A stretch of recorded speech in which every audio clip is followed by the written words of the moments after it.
You're listening to the micro version of the Savage Lovecast at savage.love. If you're stuck in a relationship quandary, or if you're looking for sexual harmony, well, there's nothing you can't ask on the Savage Lovecast. Are the straight people okay? Jonah Hill, he's a straight person. He's not okay. Hill's ex-girlfriend, professional surfer Sarah Brady, accused the actor of emotional abuse over the weekend, posting screenshots to Twitter of text messages he sent her during their relatively short-lived relationship. In the texts, Hill demands that Brady, who again is a professional surfer, not surf with men, which is a very big and very weird ask since surfing is a male-dominated sport and we don't exactly have sex-segregated oceans. Hill also demanded that Brady remove photos from Instagram of her in swimsuits, her surfing pictures and videos, which is another very big and very weird ask of a professional surfer. Doubly or quadruply so since Hill met Brady after seeing her surfing pics on Instagram and sliding into her DMs. As L. Stranger, certified sex educator and stripper, said on Twitter, "Oh no, not Jonah Hill, acting like a boyfriend who demands his stripper girlfriend stop stripping, even though he met her as a stripper." Hill also asked Brady not to hang out with women he didn't approve of, so he wanted to edit her friends. And he dressed all of these insane demands up in a lot of therapy speak about his own boundaries and his own mental health. All right, what Hill did was not okay. It's the kind of manipulative move a controlling person makes once a new partner has made a large enough emotional investment in the relationship that ending the relationship isn't going to be easy for the person on the receiving end of this kind of manipulation. There's an understandable desire on the part of the person on the receiving end of demands like this to at least try and make it work in order to salvage the emotional investment. Stir fame into the mix, and even if the more famous person in the relationship isn't consciously trying to leverage their fame, and I'm giving Hill the benefit of some very grave doubts right now, losing access to fame and the money and power that comes along with it, that can make ending things for the less famous, less powerful person even harder. Or, as we saw with Armie Hammer, fame can make it hard for someone to say no to things they don't want to do at the request of the famous person, or even prompt them to say yes to things they don't want to do. Insecurities, like kinks, are fine. Most people have some of both. And asking your partner to be conscious of your insecurities and considerate of them, that is fine. But weaponizing your insecurities to control or isolate your partner, that is not okay. And if someone is trying to shut you down or control you, if someone is shaming you for being the person you were when they met and claim they fell in love with you, if someone is actively trying to disassemble that person, they don't love you. They think they own you. As writer and comedian Ashley Ray, host of the TV I Say podcast, took to Twitter to say after reading Hill's texts to Brady, "When I was 23, I was dating an insecure white dude in his 30s who bitched at me for posting a pic because, quote, only dumb sluts took selfies and, quote, it was too much cleavage. Laughing my ass off, I broke up with him ASAP. Ladies, do not waste one moment on people like this."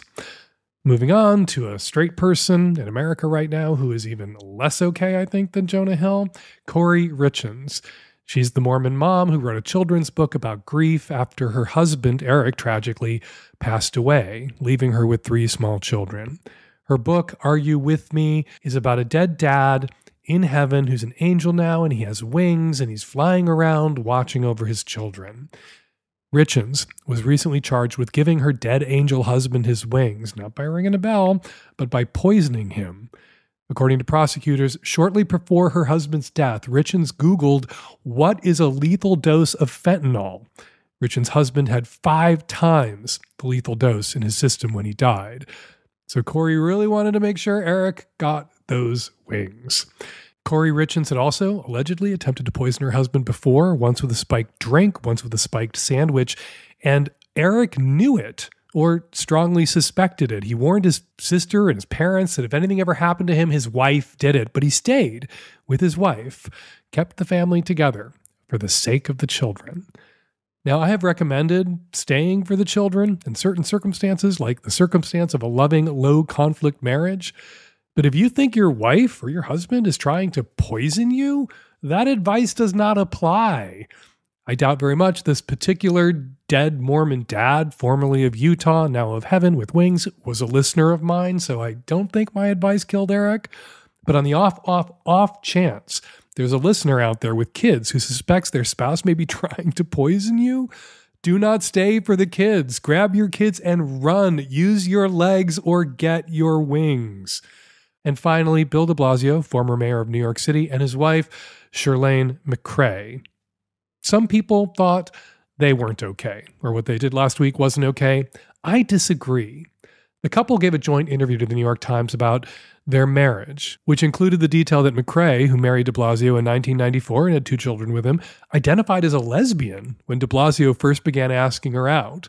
She told him she was a lesbian, but nevertheless, he persisted, asking her out again and again and again and again until she said yes. Maybe that was okay by 1994 standards. I was there. It actually really wasn't okay even then, but it's definitely not okay by 2024 standards.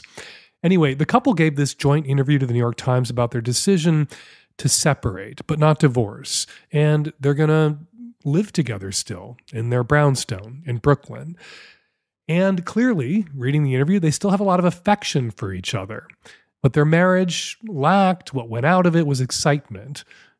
McCray cited a lack of lovey-doveyness, something that the poly folks might call NRE, or new relationship energy, which there typically isn't a whole heck of a lot of in 30-year marriages. I'm going to set aside my usual talking points about having realistic expectations for long-term relationships.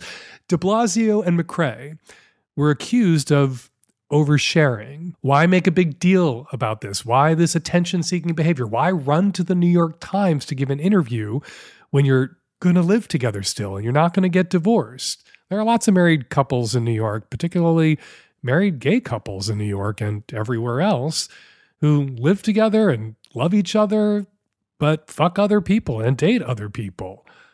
But you know what? If you think about it for just a second, consider how the tabloids have dogged de Blasio and McCray over the years. If they didn't go public with the fact that they were dating other people, one of them would have gotten caught out on a date with someone else, and then they would have been accused in the tabloids of cheating on each other and lying to the people, not just of New York, but of the United States. De Blasio did run for president, about their marriage. So they got out in front of the inevitable tabloid expose in the New York Post by exposing themselves in the New York Times. I think what they did was understandable and therefore okay. I think de Blasio and McCray, of all the straight people who made the news last week, may have been the most okay. And finally, and I promise this is the real finally, my finally, in fairness to straight people everywhere, gay people didn't have a great week either. Ricky Martin and his husband, they aren't okay. They announced they're divorcing. Billy Porter and his husband, also not okay, announced their divorce. And TikTok stars Nikki Champa and Pierre Boo aren't okay either. They announced that they, too, are getting a divorce.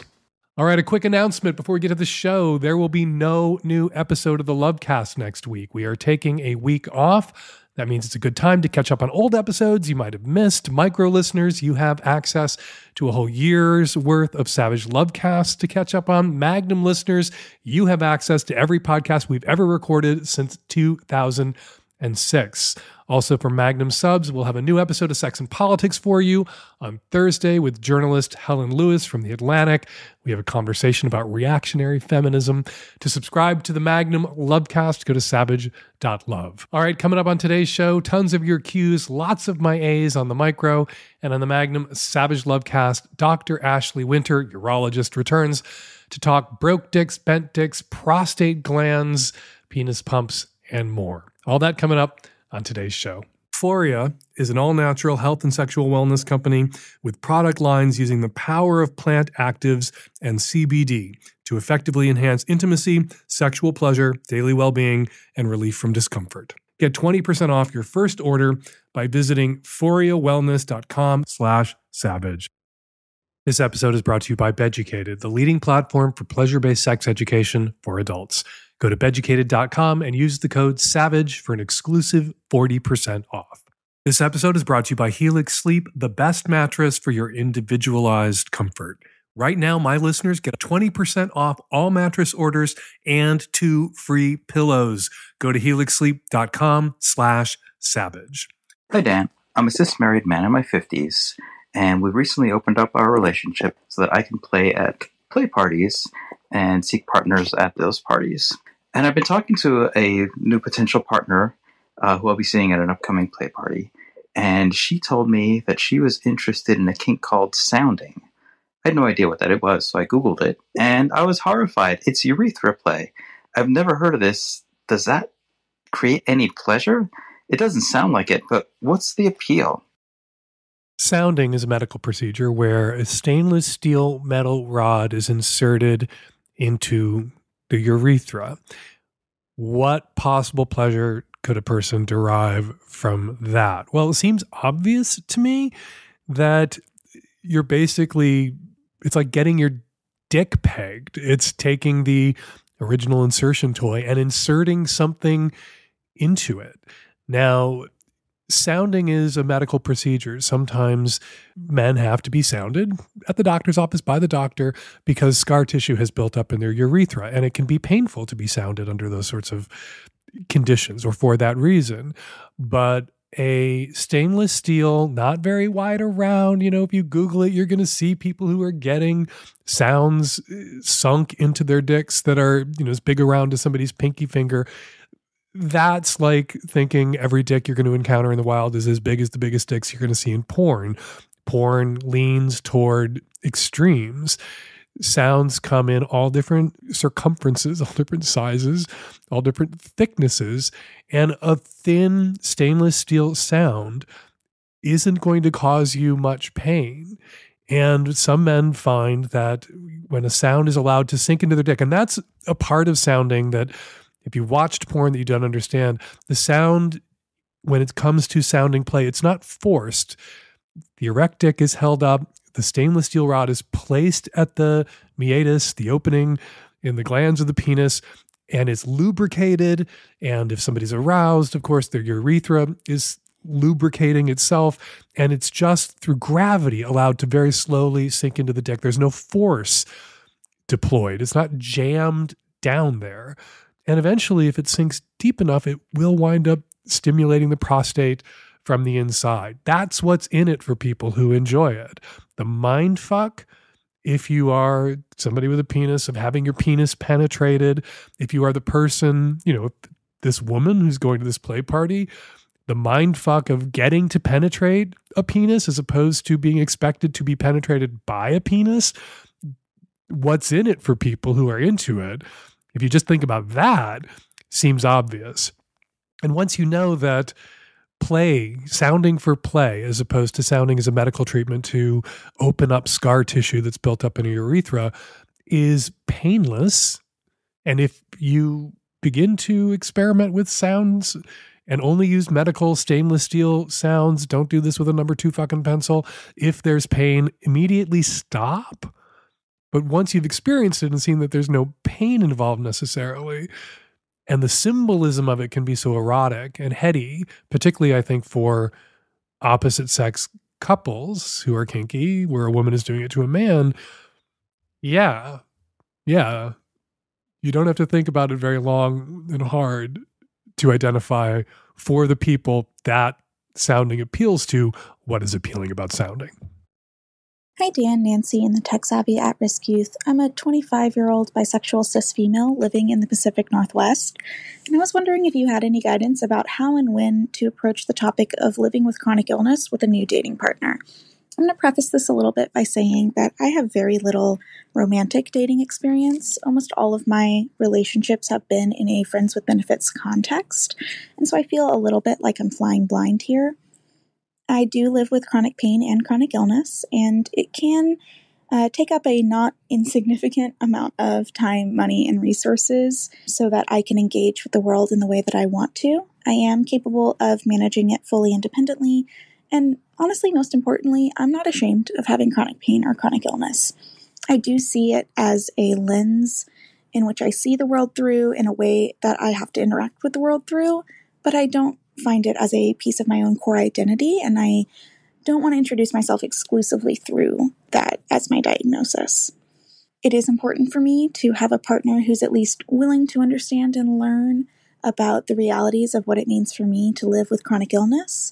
And I know that not everyone's down for that. Not everybody wants that in a relationship, and I don't hold that against anybody.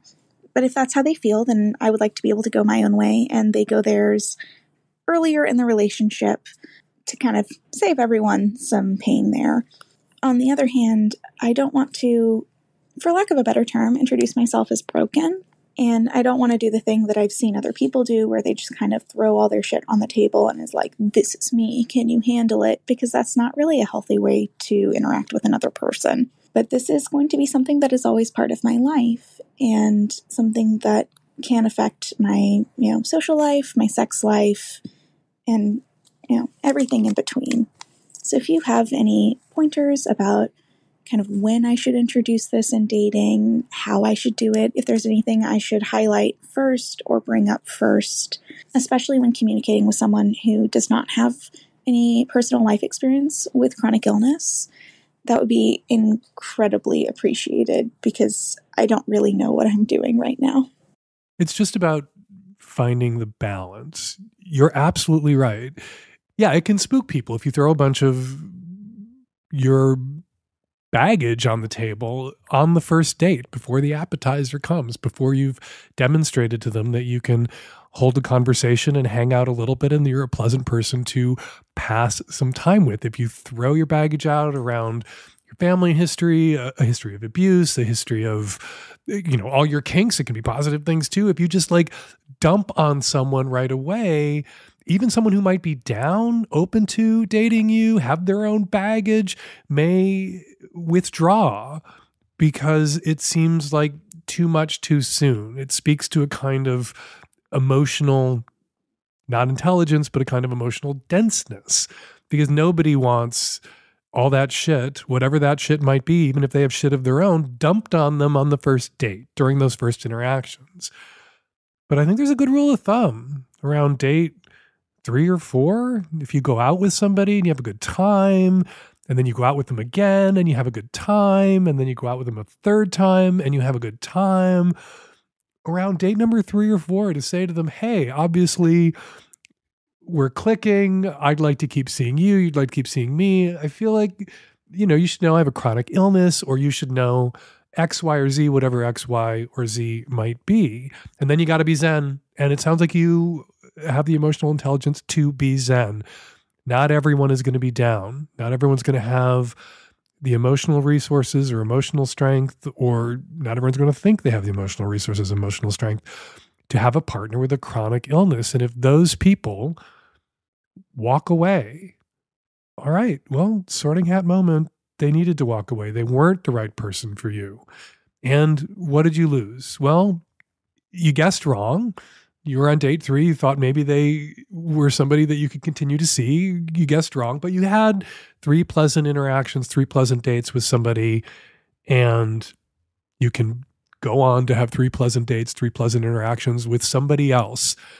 And you never know, that next one, if somebody walks away who's obviously not the right partner for you, and when somebody walks away from us who's not the right partner for us, they are doing us a kind of painful favor.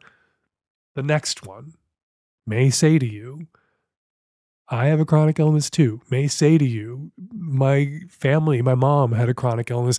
May say to you, I don't think that's a problem. I'd like to keep seeing you. You may get a very different answer, but it's an answer you'll need to get eventually from everyone that you date, because of course this isn't something you can hide from the people you date forever.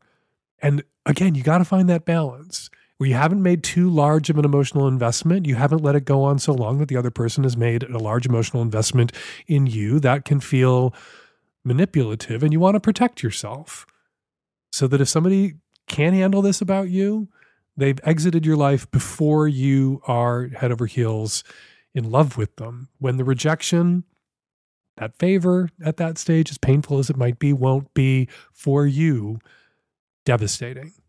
This episode of the Savage Lovecast is brought to you by Euphoria, makers of products for amazing sex, the kind of sex you want to have.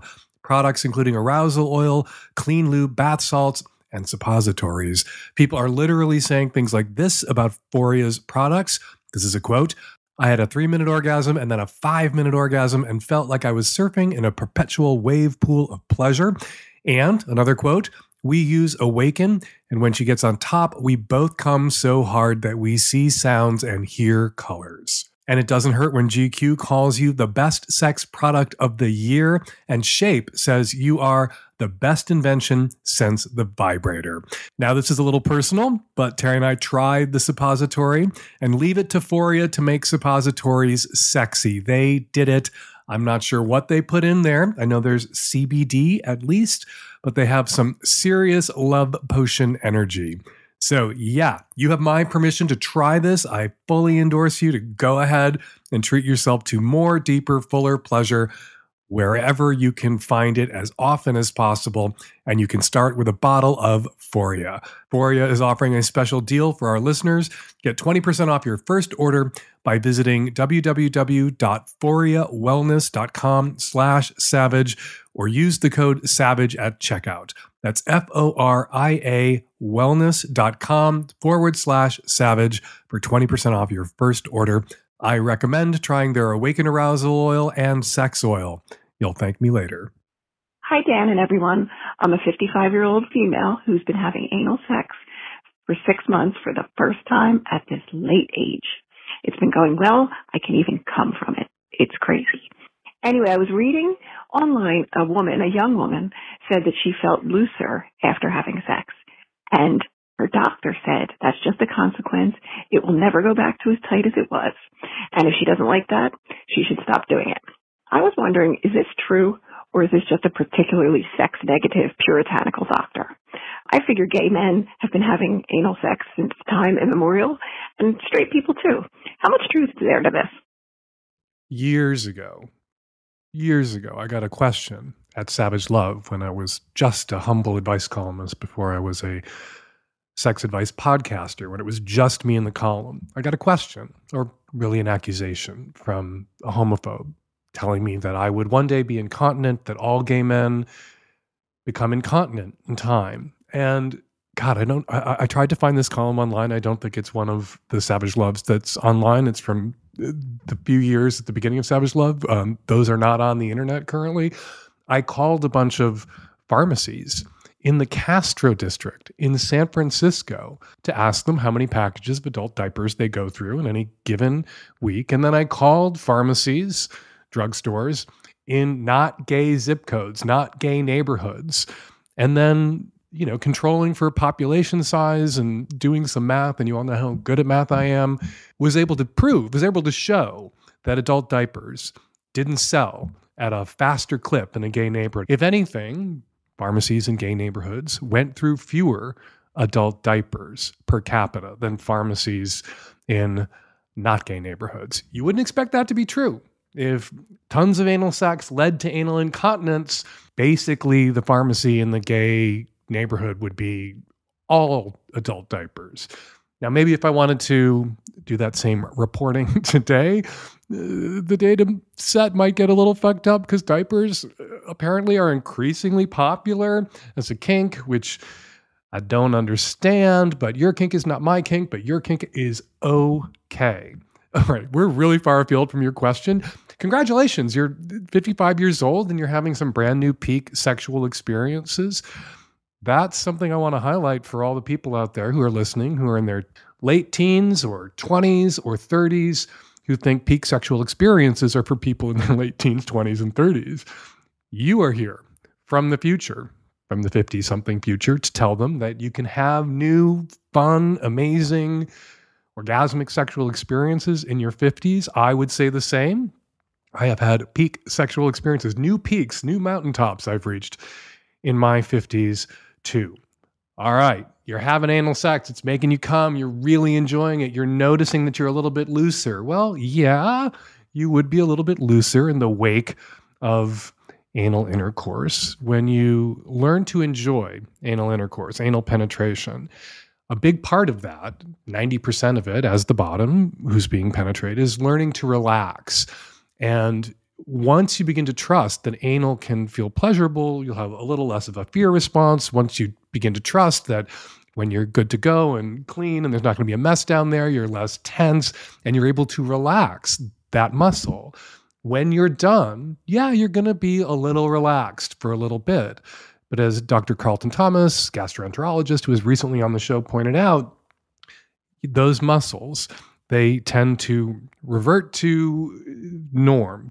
They tend to tighten back up to sort of kind of a preset tightness level. Now, once you're no longer afraid of anal penetration, you may find you need a little less prep time because you're less fearful. And so there's some part of you, your anus, that had to be coaxed to relax when you began to experiment with anal sex, that as you get a little less experimental and become a little bit more of a pro, you need less coaxing to get to that same relaxed state. Doesn't mean you're looser. It may mean that you get to a point where you're loose enough to really enjoy anal intercourse, relaxed enough, I should say, not loose enough, faster. And some people may understand that or misinterpret that as I'm looser now than I used to be.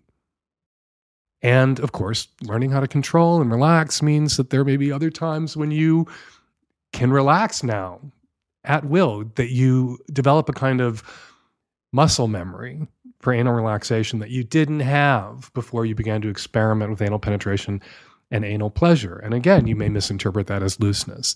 All that said, yeah, the more anal sex you have, the quote unquote looser you may perceive yourself to be. Carrying less tension in your ass, you're able to relax. There's again that muscle memory around relaxing. That's not just a muscle memory that's going to kick in when you want to get fucked. That may also be a muscle memory that kicks in a little bit when you want to take a shit or fart or whatever. And you may feel looser generally. What you're not going to wind up is incontinent constantly. As my invaluable research into diaper sales in gay male communities compared to diaper sales in non-gayish, less gayish communities 30 years ago proved conclusively. Oh, and as far as I know, no one has attempted to replicate that study that I did about adult diapers, and I would encourage if there's somebody out there who wants to replicate that and can control for the seeming booming popularity of adult diaper play, and wants to replicate the results of the study, please get out there. Do the research, do the field work, replicate the results of the study. This episode is brought to you by Beducated, the world's biggest platform for the kind of sex education you didn't get but always wanted. So, let's say you're looking to spice things up in the bedroom or the playroom. You want to take your pleasure to the next level. Beducated brings pleasure-based sex education to your bedroom or your playroom with over 100 online courses from the world's top sex experts. Whether you're single or in a relationship, Beducated is a safe space for everyone, regardless of sexual orientation or gender. Their courses will help you enjoy sex more by demystifying the things you've always been curious about and helping you communicate better with your partner or partners about the things you're already doing but want to do better, or the things you've always wanted to try. Beducated offers a variety of courses. It's one of their standout features, courses covering everything from online dating to adventurous play, from tantra to kink, or just getting started kissing. You can choose to learn on your own or with your partner, and their content, Beducated's content, is inclusive, embracing all races, sexual orientations, and genders. In addition to those deep dive courses, there are also quickies, short and informative video clips. The quickies on threesomes manage to cover everything from jealousy to STI safety to finding potential threesome partners in just a few really great informative minutes. So if you're inexperienced and curious about something new like threesomes or DS that you want to explore with a trusted partner or a new partner, those conversations can sometimes be hard to get started. Sometimes people are self-conscious. Watching quickies together could really help you get that conversation going. And right now, Beducated has an exclusive offer for my listeners. Get 40% off their yearly pass by using my special coupon code SAVAGE. That's right, 40% off. And that 40% is locked in for life. Plus, you can try all Beducated courses for 1 day free with no risk thanks to their 14-day money-back guarantee. Say yes to pleasure. Say yes to knowledge. Say yes to becoming Beducated. Visit beducated.com today and let your journey to better sex begin now. That's Beducated, BEDUCATED.com. Use the coupon code SAVAGE for your exclusive 40% off the yearly pass. Hey, Dan. About 4 or 5 years ago, I called, asked a question about my wife exploring her sexuality and finding a girlfriend, and my battles and struggles with that, trying to be accepting of her. And at the time, I didn't want to expand my marriage, and I supported her, and they bonded and had a beautiful and still have a beautiful relationship. Over that time, we have expanded. I started dating my wife's girlfriend, and my wife started dating her girlfriend's husband, and we've had a secure, stable polycule the last 5 years, and it's been amazing. It's been beautiful. Now there's a possibility of me and my wife's partner. She's been into the kink community and has talked about exploring to have a friends with benefits in the kink community. And it's challenged us as far as what we're willing to accept, as far as opening up, her having another partner and doing different kink themes, which we're accepting of. But at the same time, wondering your thoughts about sexual health, communication. We would like to support her and encourage her. We want her to be her. This is what she really does. And the scary thing is, what if we need to walk away? And what's enough as far as dealing with mental health? Hey, thank you so much for calling back and giving us an update. I'm sure I'd like to get to the question you asked this time, 5 years later, but I think it would interest a lot of listeners to hear how you went from, it sounds like PUD at first, poly under duress, you agreed to this open relationship and your wife having a girlfriend, to happily and contentedly poly in a long-term stable poly quad. How did you make that happen? I think it kind of evolved naturally. I got to know my wife's girlfriend, and over time got to meet her husband, and we just were able to spend time together. One of the things my wife girlfriend offered was to watch myself and her husband, watch them have a threesome to feel more connected to it, which was great. And I think over time, we just got to know each other better. Both my wife and girlfriend encouraged us. We wanted to look on Tinder and stuff. If we wanted to look outside. And we did. And being a married man, it was harder to do, explaining that you're married to other people. And actually, one of our friends at a party talking about our situation looked at us and told us all, like, why aren't you guys just having sex with each other? You know each other. It's safe. You're happy. Why don't you do it? And that's kind of how our polycule really formed and started going that way. And for the last 5 years, it's been amazing. We've survived a pandemic. They had a child in the middle of all that. And it's been great. And we just got to know each other and get stronger and build a good relationship. So what would you say that you feared before opening your relationship that you didn't need to fear, you realized after you opened your relationship? It was definitely, my wife would always voice she was interested in women sexually. And when that finally happened, I had the fear of wondering if she was actually a lesbian and experiencing that part, and hearing some stories about her exploring her sexuality, that she would want to move that way and I wouldn't. I would accept it and I'd understand it, but it would still suck to happen. But that was a definitely fear I had of it. And it wasn't a rational fear in the end. Your wife still likes dick. Oh, yes, absolutely. Okay, so let's talk about the situation now. If I understand it correctly, sometimes it can be difficult to track or map somebody's polyquad.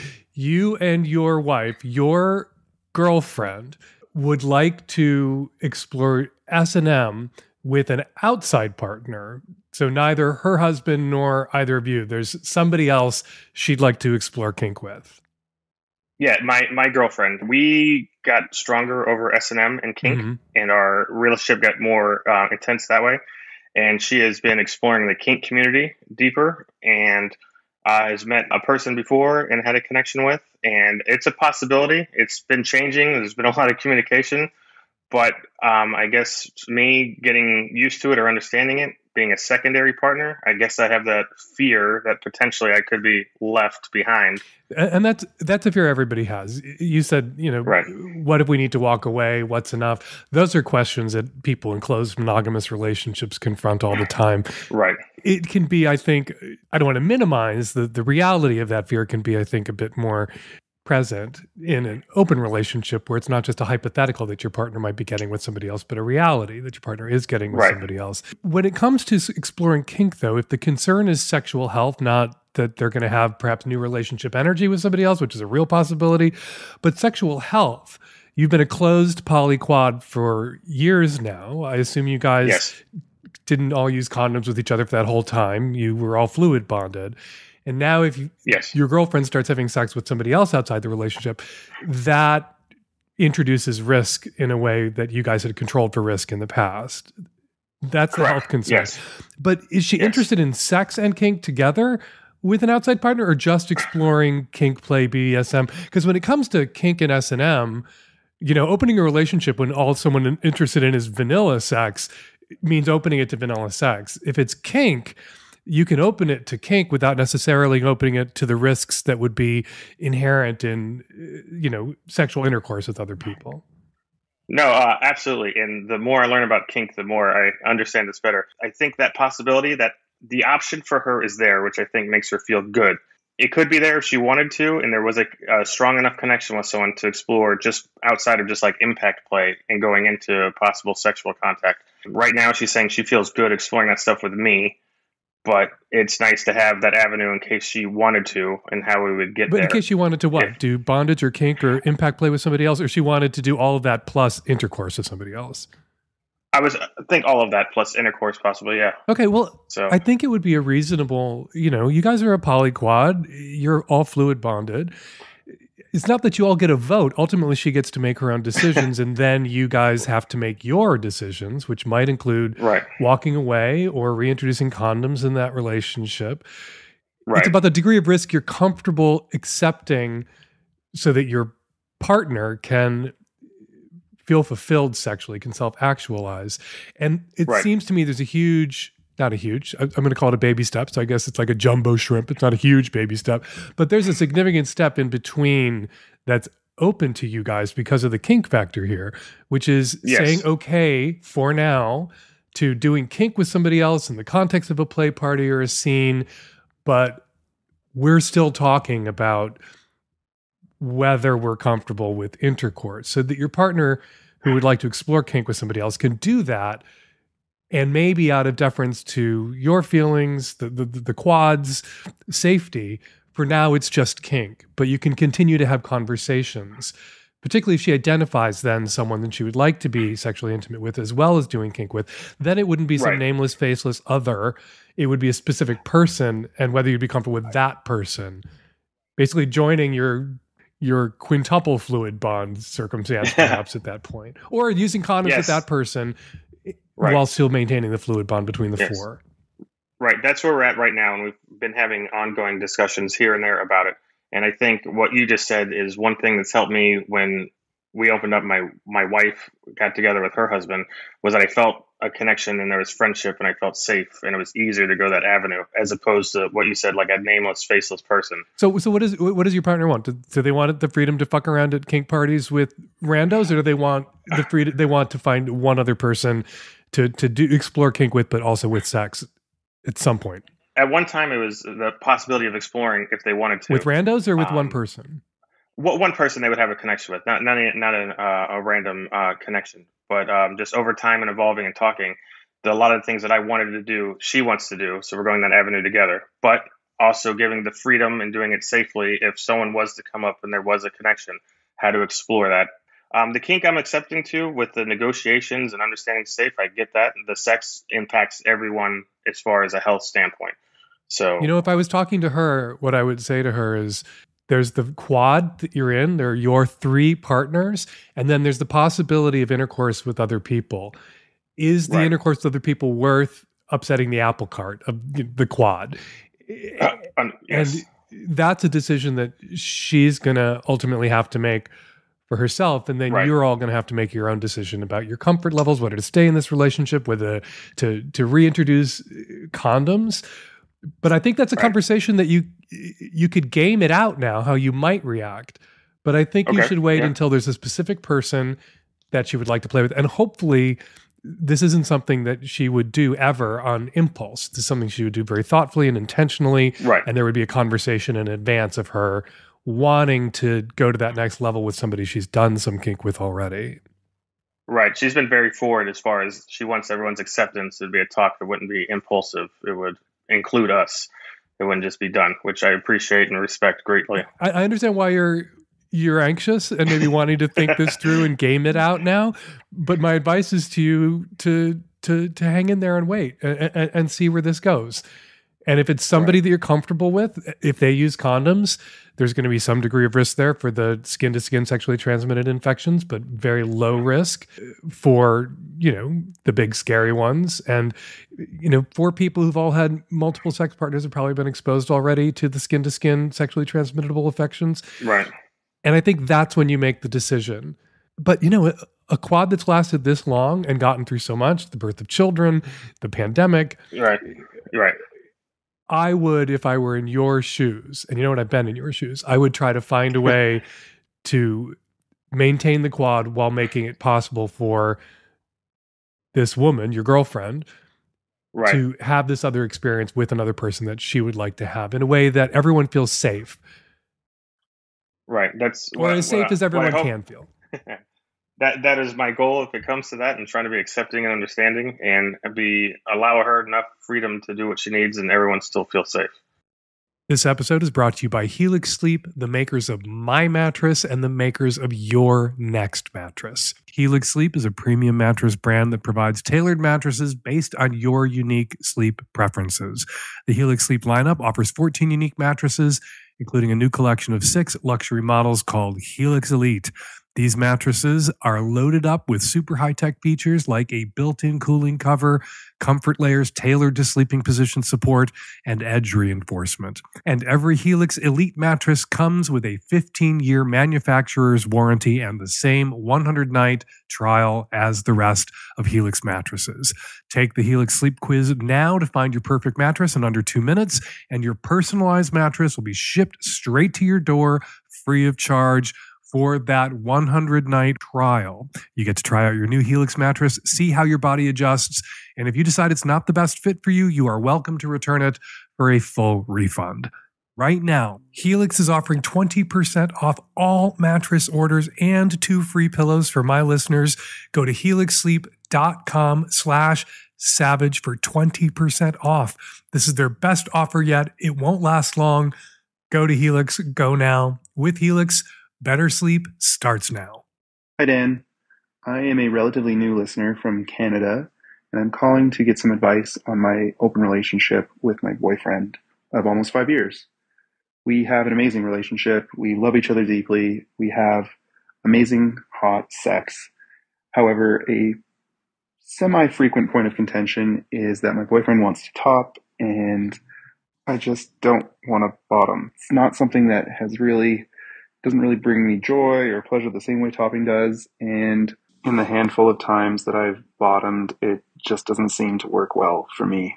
And it's been a reason that my boyfriend has previously brought up the idea of an open relationship, which I initially was dead set against. However, over time, he got me to listen to this podcast, which has helped.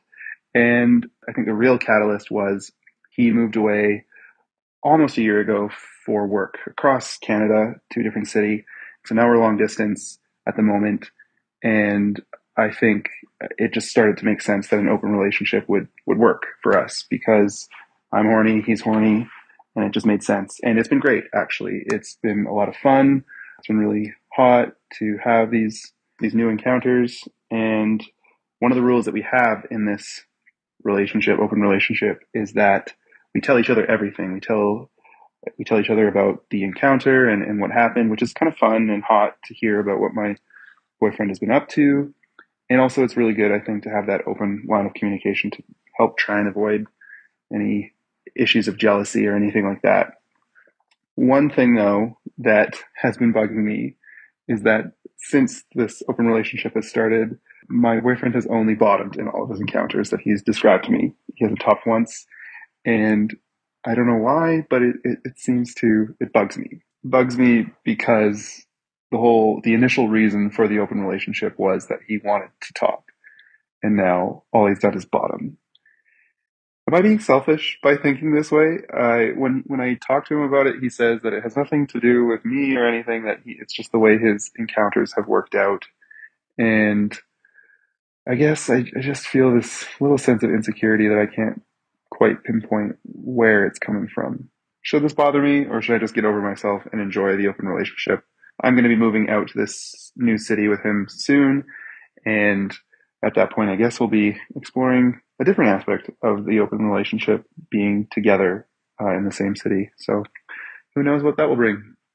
First of all, I assume you're fucking other people. You say that you tell each other everything, and he's told you a lot about the other guys he's sleeping with, including the fact that he's bottomed for all the other guys that he slept with. And if you're telling each other everything, I can only assume there were some things that you had to tell him too.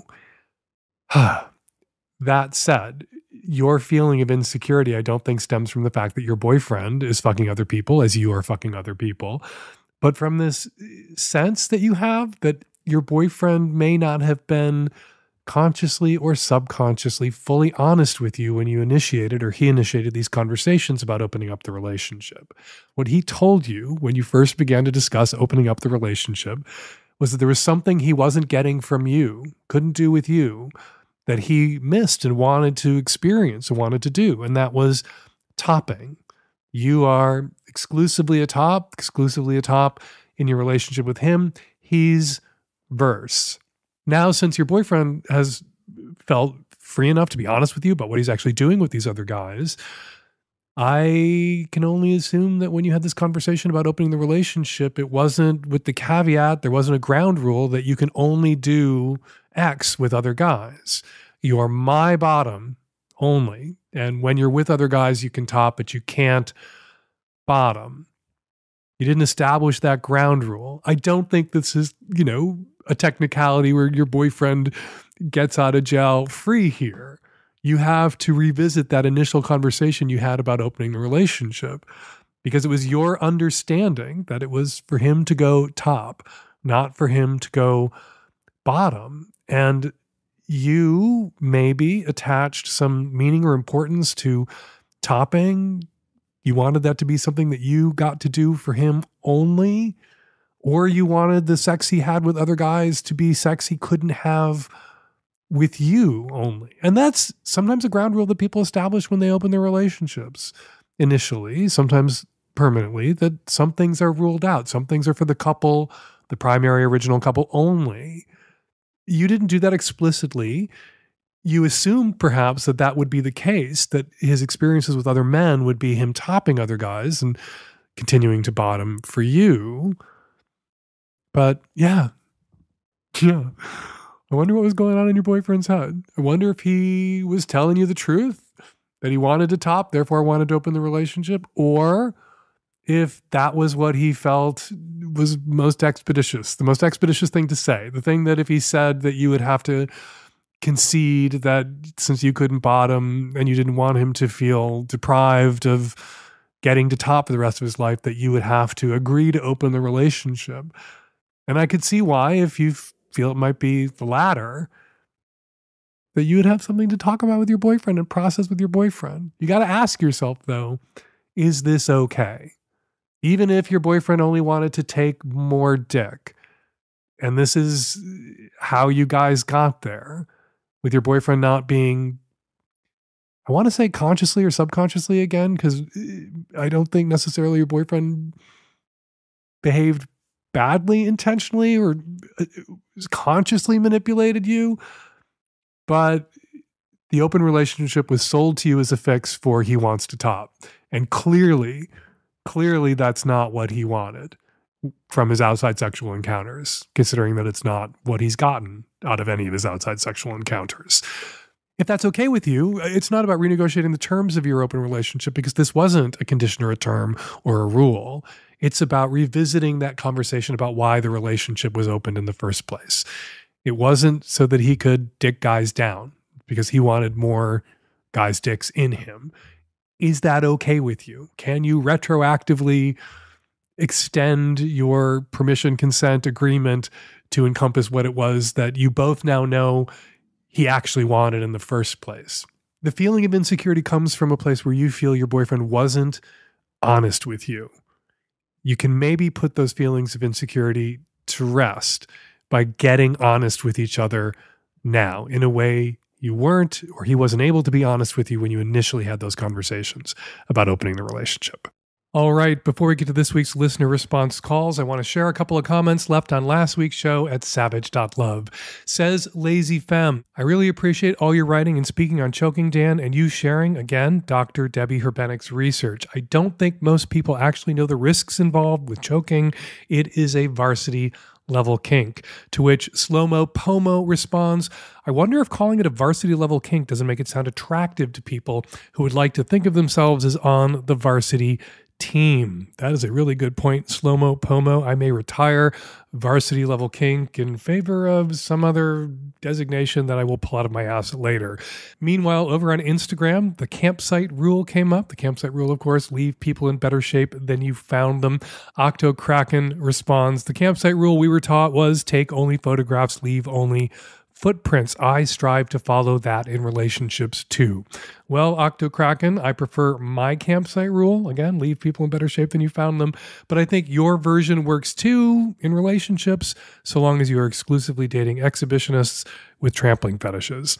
All right, for more listener comments and more of my responses, check out Struggle Session, which I post every Thursday at savage.love, where I respond to comments, emails, and DMs from my listeners and readers. It is another perk for Magnum subs. To get all the perks of being a Magnum sub, subscribe now at savage.love. And now, listener response calls. Hey, Dan. This is in response to the girl that wanted to ask one of her best friends to change her clit piercing. I only have my nipples pierced and not any genital piercings, but as someone who is heavily into body modification, friends with many, many tattoo artists and piercers, don't actually ask your friends. They're not going to be very good at it. It is a skill that is learned, and there are people that literally do it for a living. Go back to the tattoo shop or piercer that put it in and go to them and ask them to do it. I assure you, even if they're a man or a woman or a they or a them, that they are going to be more sensitive and more careful about it than your friend who's never put a piercing in, especially a clit before. Please go to a professional instead of asking your friend anyway. I don't care if they're your bestie or not. I assure you the piercer is going to do a perfect job of changing that jewelry. I've gotten my septum and my nipple piercings changed several times by my piercers because it's really a pain in the butt to do it yourself. Response call for the guy whose new neighbor made that very awkward comment about gay people. I'm really sorry. That is so off-putting. I do agree with Dan, though, and I think a lot of times people that make comments like that are just one step away from being the person we really want them to be. And they're also somebody who has made a ton of progress and has grown a lot to get to this point where, you know, they are very tone deaf and sticking their foot in their mouths, but they have really good intentions at least. And the only thing that differentiates where they are now from where we want them to be is just exposure. So you letting them get to know you is a way of investing in them becoming that person that we really want them to grow into. And it's kind of beautiful to help somebody have that growth opportunity. So I think maybe if you can shift your perspective to that, not something you have to do right away, but just be open to it. And then also think about the fact that you probably have at least one person in your life that is super important to you that also had to make that journey, who has also said things that have made them cringe when they're looking back on it. So just give it some time and keep an open mind. Hi, Dan. I just wanted to give a follow-up to you on a previous Savage Love. I asked for advice on how to handle the quandary of having a new sweetheart who wants me to be his dominant, and yet I'm someone who's very uncomfortable with hurting or humiliating another person. I'd like to give you all a big thank you. The advice you provided and the information about the myths that surround dominant submissive play, it gave me the courage to go forward and give this a try. I found out one way is to be a caretaker or romantic dominant. I went with this and was able to create a non-painful way to make use of restraints and teasing and mild or symbolic punishment. And that was both comfortable for me and pleasurable for my sweetheart. He was extremely appreciative of the effort that I made, and this brought me a lot of joy. Our relationship is zooming forward, and it's really been enriched by this experience. Thank you to all of you who encouraged me to find a way to make this possible. And we're going to leave it there. Got a question for next week's Lovecast or something to say about something I said on this week's Lovecast? You can go to savage.love/askdan to record your question or your comment, or you can use the voice memo app on your phone and email your question or comment to q@savage.love, or you can give us a call at 206-302-2064 and leave a message. Hump Hardcore continues streaming at humpfilmfest.com. This is a collection of our favorite kinky films about BDSM, bondage, dungeons, pup play, and so much more from the first 18 years of the Hump Film Festival. So grab your kinkiest, freakiest friends or grab your most vanilla friends and freak them out by going to humpfilmfest.com and get your Hump Hardcore streaming pass today. And while you're there, go to humpfilmfest.com/submit to find out how you can get your film into next year's Hump Film Festival.